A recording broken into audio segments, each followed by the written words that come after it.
কালো কচুই যে এত ভালো স্বাদ সেটা না খেলে বোঝাই যাবে না, কিন্তু রান্নার প্রসেসটা একটু ভিন্ন করতে হবে, কারণ ভালো কিছুর জন্য একটু উল্টে পাল্টে ঝাঁকানা আঁকা দিয়ে রান্না করলে টেস্ট বেশি হয়। আসসালামু আলাইকুম। প্রথমে একটা কালো জঙ্গল থেকে, কালো কচুর বাগান থেকে ভালো দেখে কচি কচি পাতা সহ কচুর ডাটাগুলো কেটে নিয়ে আসতে হবে খুব সাবধানে, কারণ এই কচুর আটা যদি হাত পায়ে লেগে যায় তাহলে চুলকানির সাথে সাথে একটু হাত পা কালো হয়ে যেতে পারে। তো অনেক কষ্ট মষ্ট করার পরে এইগুলো তুলে নিয়ে আসছি। খাওয়ার সময় এসব কষ্ট মষ্ট কিছু মনে থাকবে না, কারণ এই কচু আর অন্য কচুর মধ্যে হাজার হাজার গুণ তফাৎ, হাজার হাজার গুণ ব্যবধান আছে। কারণ এই কচুর স্বাদ অন্য কচু থেকে একটু ভিন্ন, কারণ এটার থেকে মিষ্টি মিষ্টি কালো কালো একটা ফ্লেভার বের হয়। প্রথমে চামড়াগুলো ভালোভাবে ছুলে চামড়া চুলা করে নিতে হবে। গাছ থেকে কচুগুলো জামা প্যান্ট খুলে ভালোভাবে পরিষ্কার করে এইভাবে ছোট ছোট টুকরো করে কেটে নিতে হবে। তারপরে পানির ভিতরে ভিজিয়ে রাখতে হবে, পানির থেকে তুলে নিয়ে। কিন্তু অবশ্যই অবশ্যই রান্নার আগে পানি থেকে তুলতে হবে, কারণ কালো হয়ে যাবে আরো কালো। চুলোর উপরে একটা কড়াই বসিয়ে দিতে হবে, দিয়ে দিতে হবে কচুগুলো। এর ভিতরে কোনো পানি দেওয়ার দরকার নেই। তারপরে দিয়ে দিতে হবে চিরা চিরা কাঁচা মরিচ, আস্ত আস্ত রসুনের কোয়া, আর একটু ঝিরিমিরি করে লবণ আর হলুদের গুঁড়া। ভালোভাবে এগুলো মিশিয়ে নিতে হবে। উল্টে পাল্টে নাড়ানাড়ি করে মেশানোর পরে অবশ্যই একটা ধামা চাপা দিয়ে ঢাকনা দিয়ে দিতে হবে,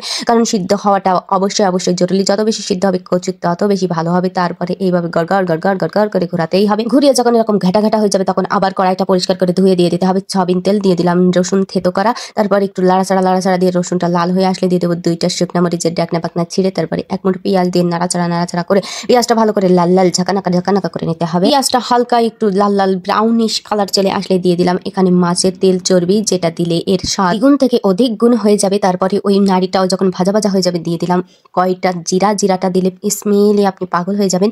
এরপরে যখন সব জিনিসপত্র ভাজাভাজি শেষ তখন দিয়ে দিতে হবে কচুটা দিয়ে আবার আপনার হাতের কেরামতি দিয়ে গড় করে নাড়তেই থাকতে হবে। নাড়ানাড়ি করে পুরো ঝোলটা শুকে এরকম গামাখা করে নিয়ে আসতে হবে। কচুটা যতই ভাজাভাজি হবে ততই স্বাদ বাড়বে। হাতে জোর না থাকলে আরেকজনের ভাড়া করে নিয়ে আসতে হবে, নাড়তে হবে, কারণ নাড়ানাড়ি যত বেশি ভালো হবে রান্নাটা দেখতেও যেমন আকর্ষণীয় হবে, খেতেও মাশাল্লাহ হয়ে যাবে।